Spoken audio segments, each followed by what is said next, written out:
Mr. Speaker, I ask permission to speak from a seat other than my own.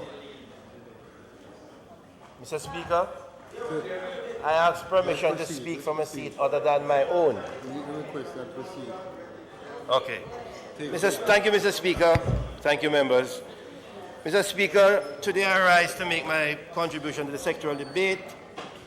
Before giving my response to the presentation made by the Minister last week, I would like to thank God for his continuous blessings and his guidance and his protection.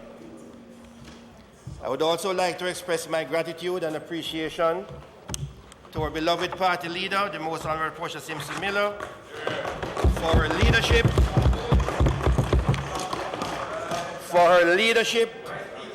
over the years.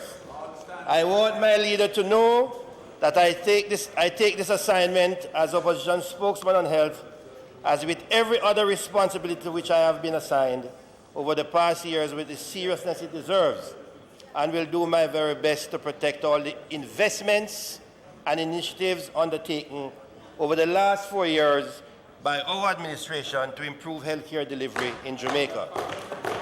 I want to thank my former colleagues in the Cabinet for their support while I navigated the choppy waters in the health sector.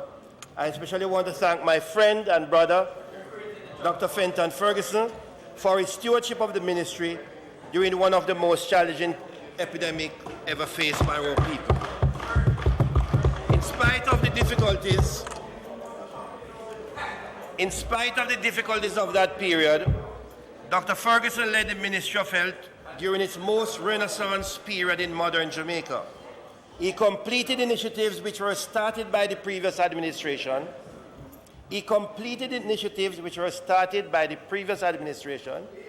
He introduced new thinking, developed new concepts.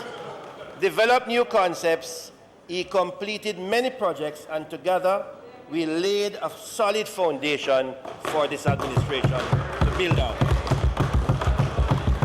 I know my friend over there will find reason to market and PR some of these initiatives as his creation, but the facts will speak for themselves. I want to also thank Mr. Speaker and pay tribute to Dr. Marian Bullock-Ducasse, who had served the ministry for over 40 years and served Jamaica as Chief Medical Officer and Technical Advisor to the Government of Jamaica. I've had the pleasure of working with her. She's on retirement through many medical emergencies and national crises, and at all times she applied herself with maximum devotion and commitment. Mr. Speaker, we continue to call on our fellow citizens to serve in voluntary roles on behalf of the country. And when governments change, we dismiss them without even saying thanks. Today I want to thank and pay my gratitude to all the former chairmen and members of the boards of directors of all the regional health authorities, and to the management of the University Hospital, the Registrar General Department, the National Health Fund, and all other boards under the purview of the Ministry of Health for their service to Jamaica over the years. I want to thank Dr. Kevin Harvey, the Permanent Secretary in the Ministry of Health, Dr. Whitson Delahaye, the Chief Medical Officer, and all other technical officers within the ministry for their sound advice which they gave me, support and dedication. I want to thank our international partners in health, PAHO, WHO, CDC, IDB, the World Bank, USAID, our private sector partners, our diaspora partners, and our local charities who have supported Jamaica's health system all over the years.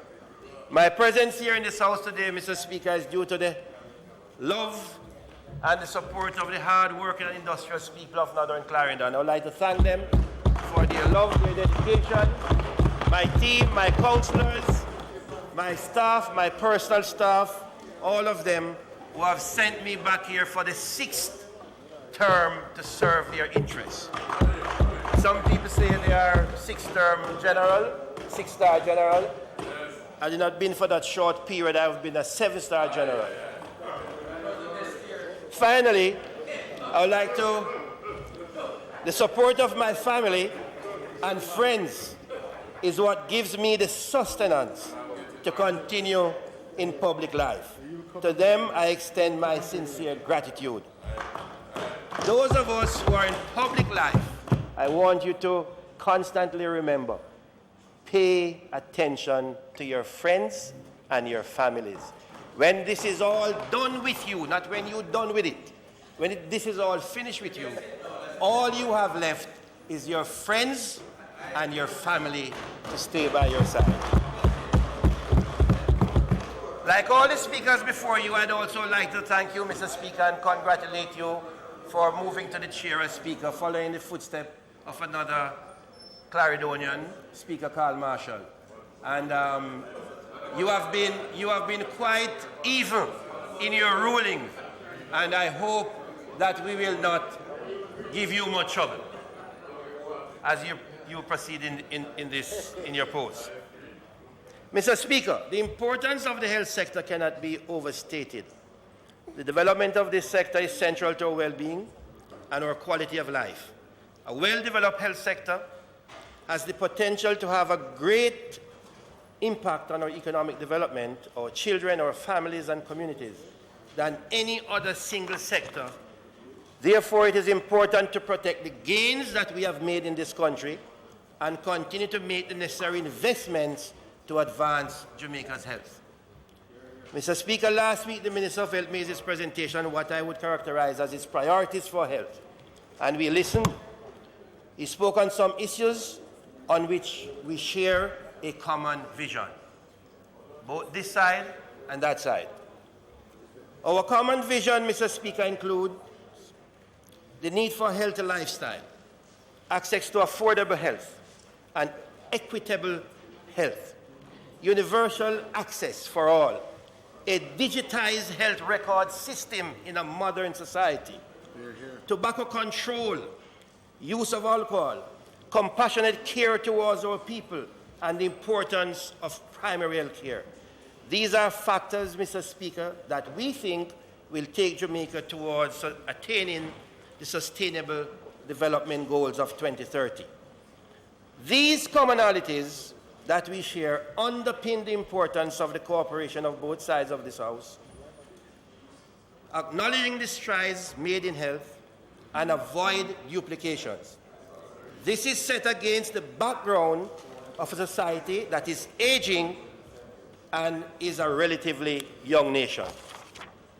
I would venture further to say that of all the commonalities we share, both sides in health, on the vision for health, the strengthening of primary health care is the most critical, because for us, the aim is to make health care more accessible and affordable, hence creating a healthier population, thereby reducing the need for hospital admissions. Mr. Speaker, in a few weeks from now, the world's attention will be affixed to Rio. In Jamaica, we know a lot about relays and the importance of passing and keeping the baton for victory and the winning of races. The relay is a team effort. Everyone does his or her part for the success of the entire relay team. I want to apply this analogy to the health sector. A lot has been said, but little acknowledgement for the foundations laid by the previous administration. Listening to the presentation of the ministers last week, the public would be led to believe that all the initiatives of which he spoke were started under his watch in a mere 4 months. For the records, I would like to remind this House of some of the achievements of the previous administration.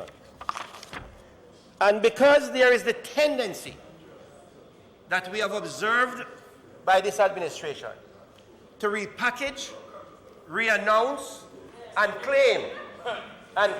We have seen it in children and health. We have seen it in education. We have seen it in logistics. Because of this tendency to re-announce, repackage, and claim things that you have found, I would like for the historic records to go through some of the achievements of the previous administration in the health sector for the people of Jamaica.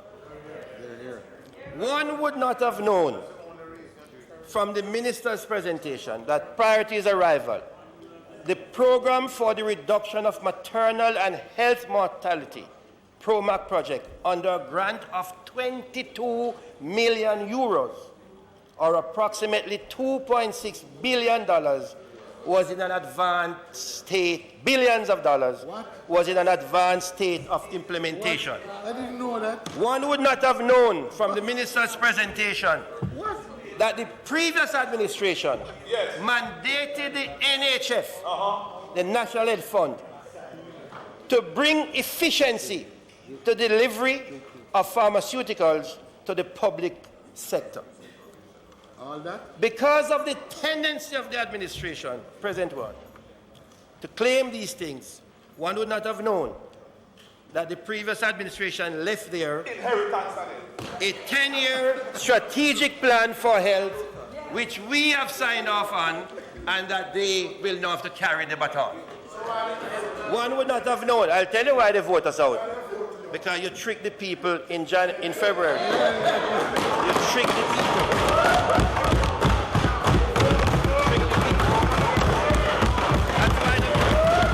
That's why I'm here. You promised 18,000 April 1, no 18,000. You promised no auxiliary fee, now you call it collab fee. One would not have known that we have left 4 centers of excellence at Isaac Barron, Claremont, Darliston, Santa Cruz.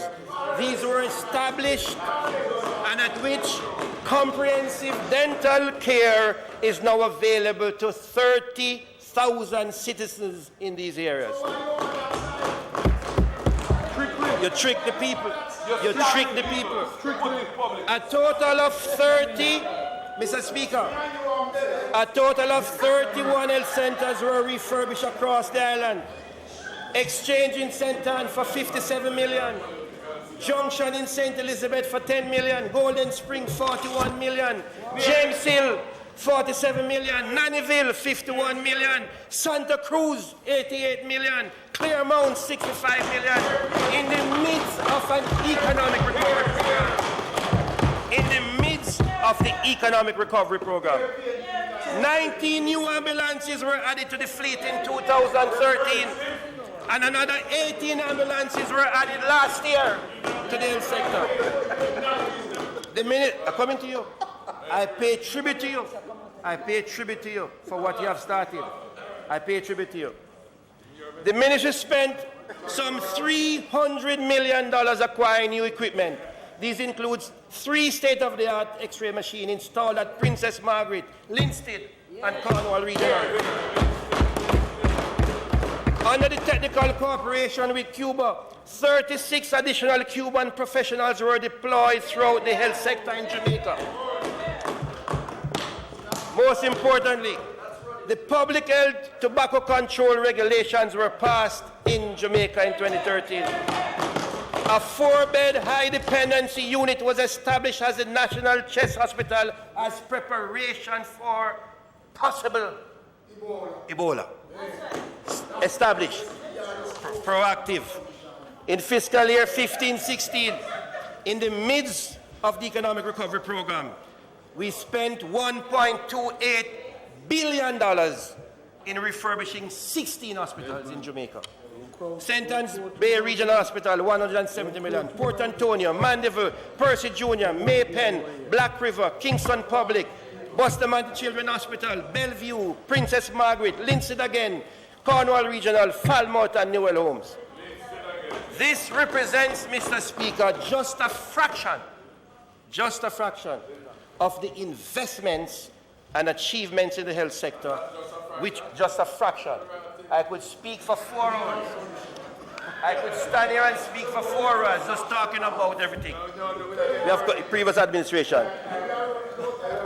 Mr. Speaker, what we have done in the health sector is a caring administration, and I invite the minister, my friend, and his team to build on these investments and these initiatives. That is how the relay is run. Jamaica will be put in a winning position if we continue to build on the success that has been there. Mr. Speaker, for the rest, I would like to speak about the Zika virus epidemic. When the minister made his presentation last week,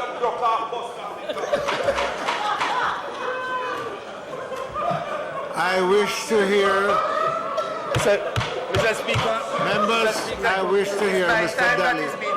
I wish to hear Mr. Dalley address the Speaker. Mr. Speaker, it's my time that is being taken up. Would you protect me, please, sir? Dalley, I wish to hear you address the Will Speaker. you protect me, please, sir? And do not address anybody else at this time. When the minister spoke last week, he was silent on the Zika virus epidemic, and we noted the disturbing omission. The minister made no mention of the Zika virus, the epidemic that is causing such wide cross-section of our population to be in such a fear. I found it very disheartening that the minister would not come before the Parliament in his presentation, would come to the Parliament in his sectoral presentation, but make no reference, no mention about this disease that is causing such tremendous stress on pregnant mothers for fear of the potential harm to their unborn. Let me state for the record that the opposition is totally dissatisfied with the manner in which the government is managing the Zika virus epidemic. Information coming out of the Ministry of Health mentions that there are 2,800 case notifications for Zika, with approximately 2,000 fitting the case profile. Missing from the statistics, Mr. Speaker, is the true information on the number of pregnant women with Zika, suspected or confirmed. The monitoring of these pregnant women is woefully lacking. For many of these pregnant women, how many of these pregnant women are properly tested, and are the tests being conducted in a timely manner? The literature developed by the medical experts state that after 5 days, the test for Zika can be negative, but that could be a false reading. Mr. Speaker, one of the legacies left by the previous administration is an upgraded virology lab at the University of the West Indies, capable of testing for Zika. The government has not provided adequate support for the lab, and although it is operating at its maximum capacity, it is not adequate for the needs of the country in an epidemic, and more needs to be done. Due to its constraint, not calling, the lab has only been able to satisfy a quarter of the national demand for tests to be conducted. The results are not coming back from the lab because in many cases the samples have not reached the lab. Many people have been given blood for testing. They will never get back any results. Over 700 samples were submitted and results returned for less than 10%. People who have been tested are out there walking around, probably with Zika. They don't know, and probably they will never know.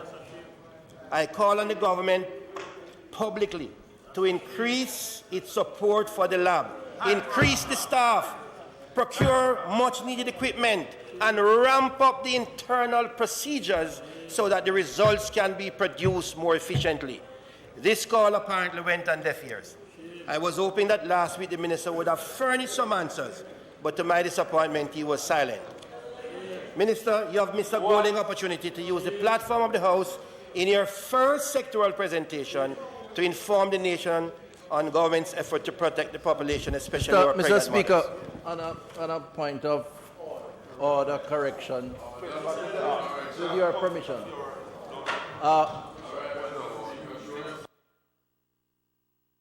Just to clarify, and I'm enjoying the presentation, but just to clarify that we did mention Zika, even though we didn't go in great details in the presentation that I made, and I have since given up to today the stats on pregnant women, and I can educate this honourable House if... I can educate this honorable house if so desires. Speaker, Mr. Speaker, I thank the member for that. And for the record, I need to get back my time. Mr. Speaker, what I'm saying, this is the minister's first sectoral presentation. And the country, we are in a crisis with an epidemic that there's no vaccine for. It's new to Jamaica. And we were hoping that the minister would have updated the House on the stat. If you had a press briefing this morning, I wouldn't have been privy to your press briefing. And I thank you for if you will send me the information. But we don't have it. The country doesn't have it. That is why I prepared my presentation in this way. So give an update. No. The update was up to that time. Mr. Speaker, the golden opportunity was missed. And I hope, I'm not going to move, unless the minister, as you said, will supply the information, and I wait. The management of this epidemic needs hands-on attention.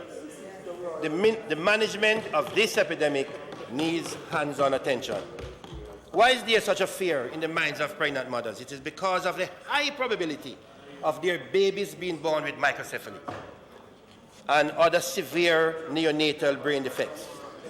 The virus has also been linked to eye defects, microcephaly, hearing loss, cleft palate, and impaired growth.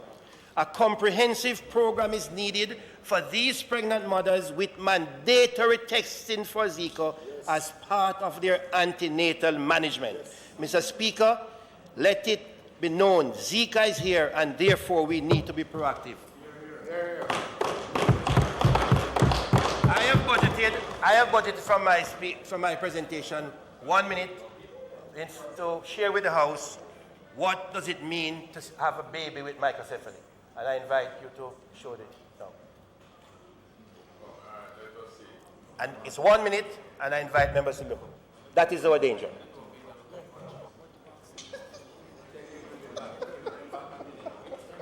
Yes. No. I need half because Dr. intervened for 25 minutes. 7 minutes and 42 seconds.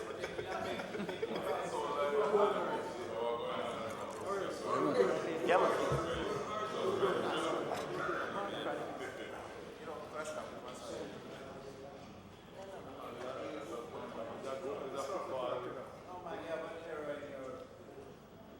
Microcephaly.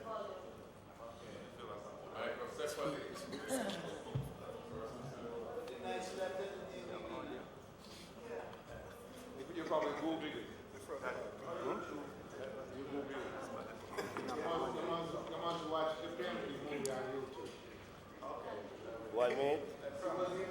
Probably have a feature.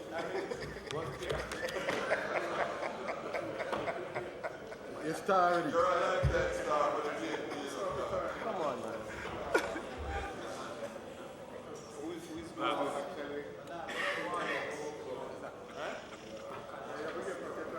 have to get it back.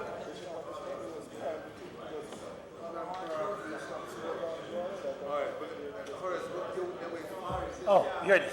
It's there now. Come. It's there now. It is that important. It is that important. You believe it? That's the baby with microcephaly. You don't need a sound. Just look. That's a baby with microcephaly.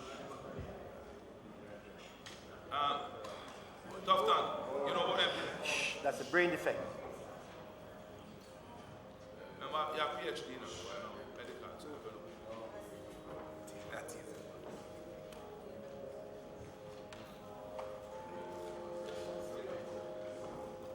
That was scary, no matter. All right, turn it off now.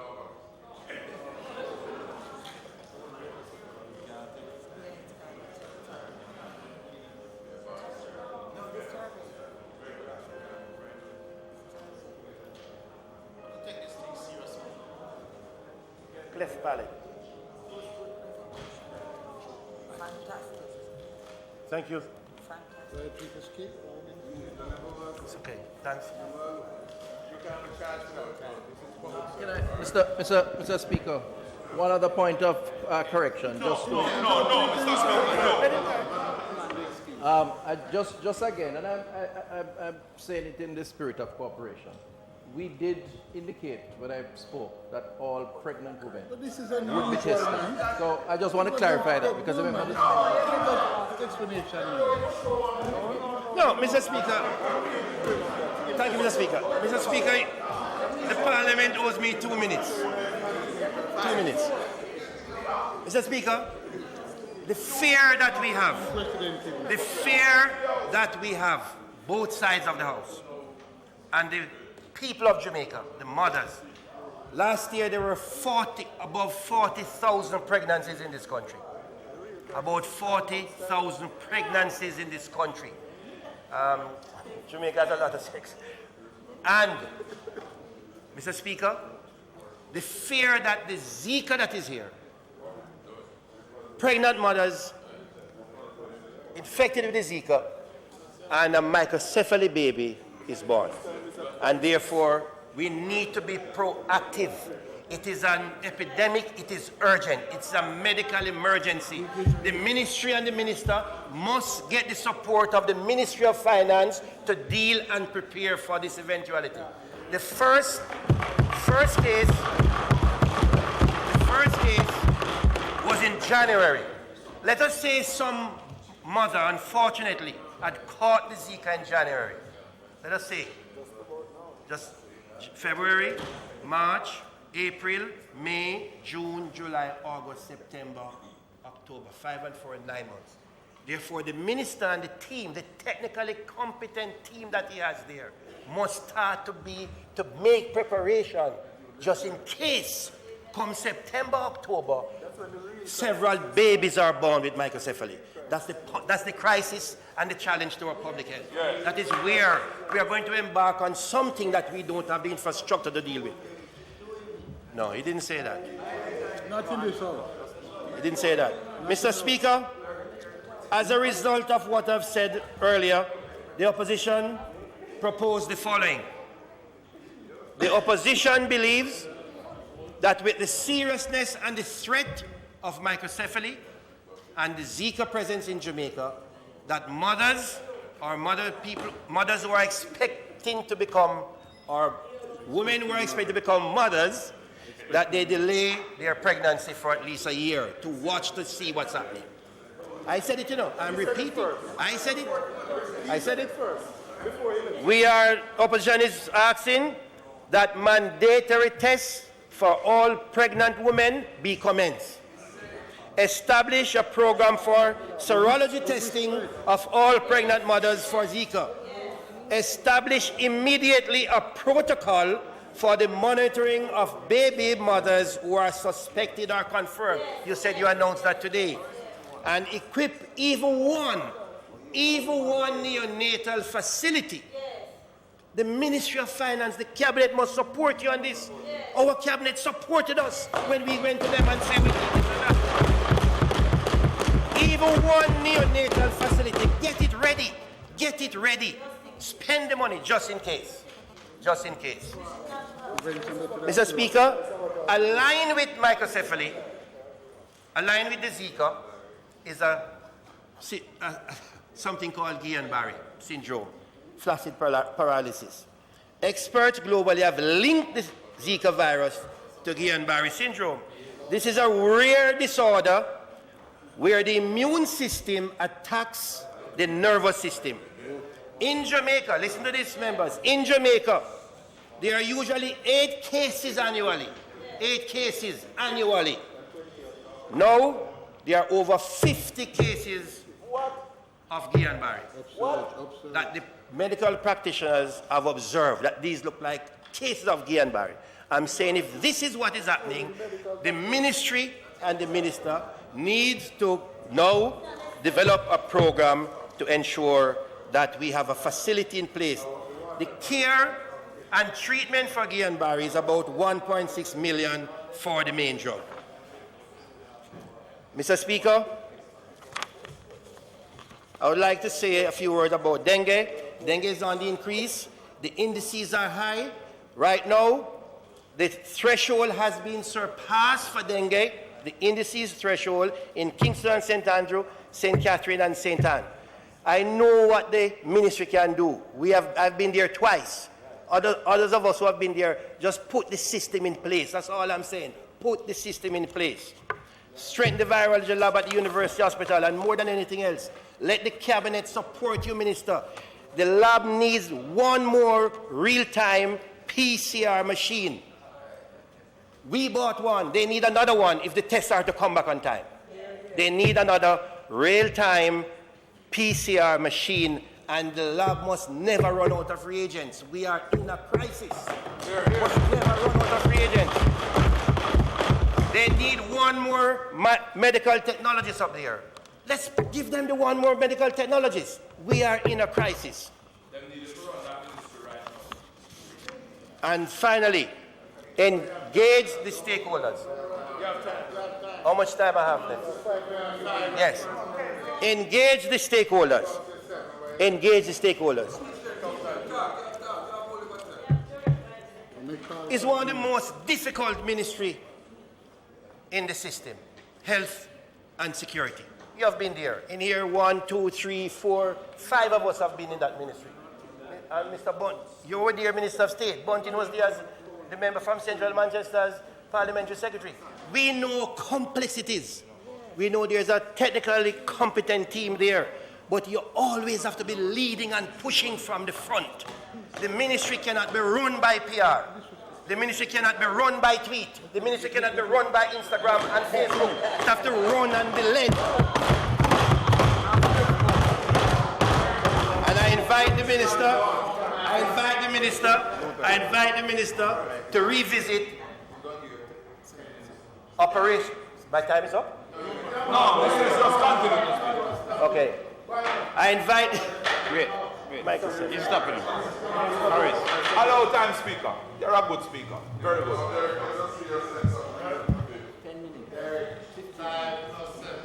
Mr. Speaker, I move that the members' time be extended by 5 minutes to... No, crazy. You're crazy. You're crazy. No. You see what I'm telling you? So we should not allow no interruption. To allow him to conclude his presentation. I agree.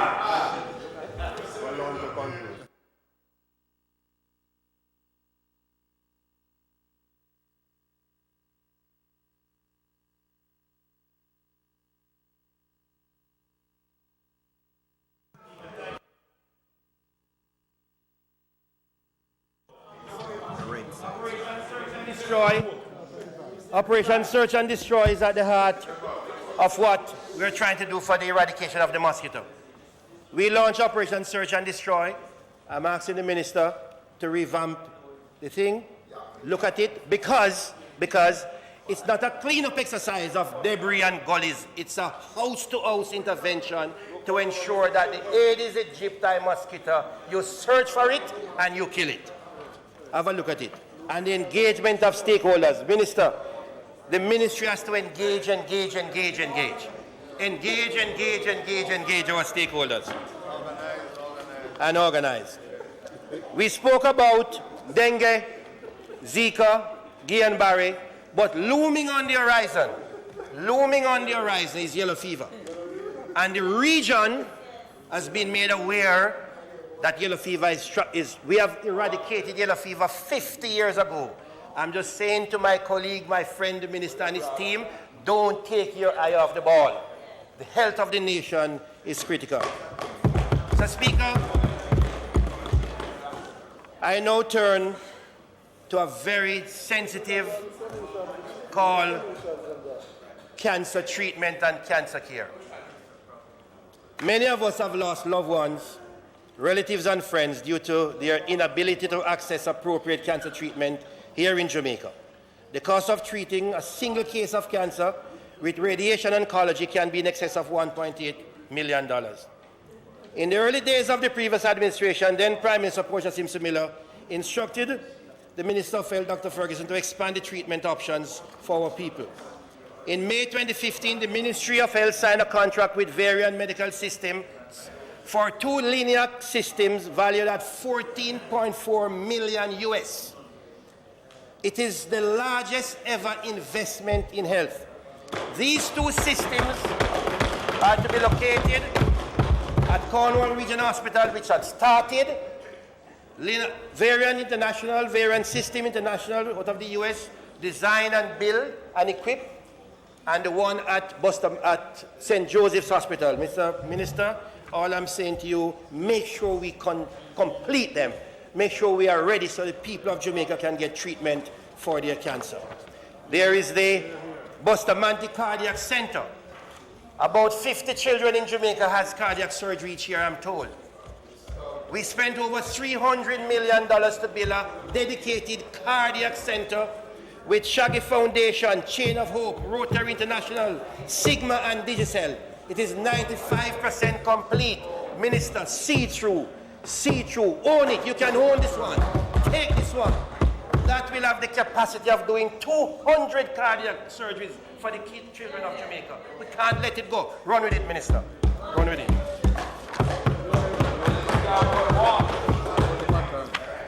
Mr. Speaker, primary health care.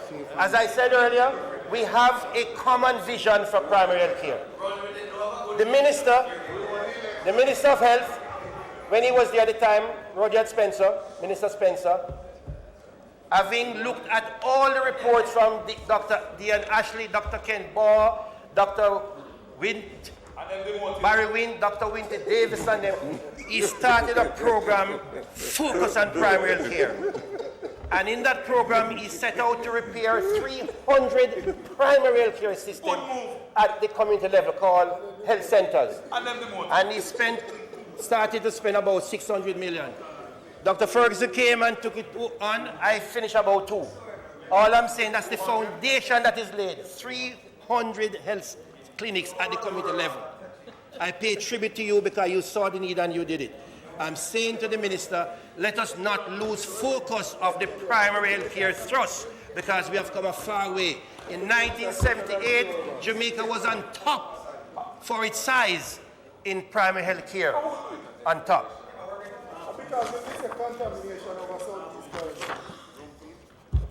There is the mother-to-child transmission of HIV. I'm asking the Minister, we have eliminated in Jamaica mother-to-child transmission of HIV. We eliminated. UNAIDS, etc. Big up Jamaica for it. Don't let anything happen. I'm just telling you, we are there with you. There are some issues about pharmaceutical supplies, and there are some issues about mental health. I would go outside to give this part. Mental health. Mr. Speaker, it is important. There are 2 schools of thoughts. Some people feel that you must put mental health patients in institutions and lock them away.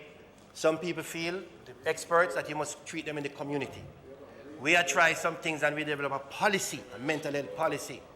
This is one area that we cannot drop. We need to focus on it, and Minister, Jamaica will call you blessed if we try to do something for people who suffer from mental health. Mr. Speaker, finally, as I conclude my presentation,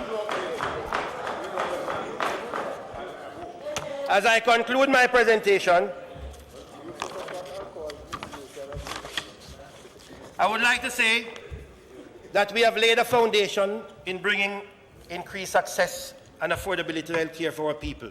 We have made the necessary investments to expand and improve the physical infrastructure of our health care institutions. We have created centers of excellence and trained the necessary personnel to deliver quality care to our people. We know there are risks. We know there are challenges. We know it's a difficult ministry. But we believe the people at the ministry are dedicated, they are trained, and they have the capacity to give a good health care system to the people of Jamaica. This is a difficult portfolio, and the Minister has to decide and determine for himself what he feels as his priority. But, Mr. Speaker, Mr. Minister, I ask you to be continuously proactive. We on this side, we are prepared to cooperate, as I've said to you privately, and we are prepared to support every and any initiative to advance the health of our people. What is very clear, however, we must do it together. We must do it together, and we must get the people's involvement in Jamaica to understand that they have a part to play in their health. Mr. Speaker, I thank you. I thank you, members. God bless Jamaica. Land we love.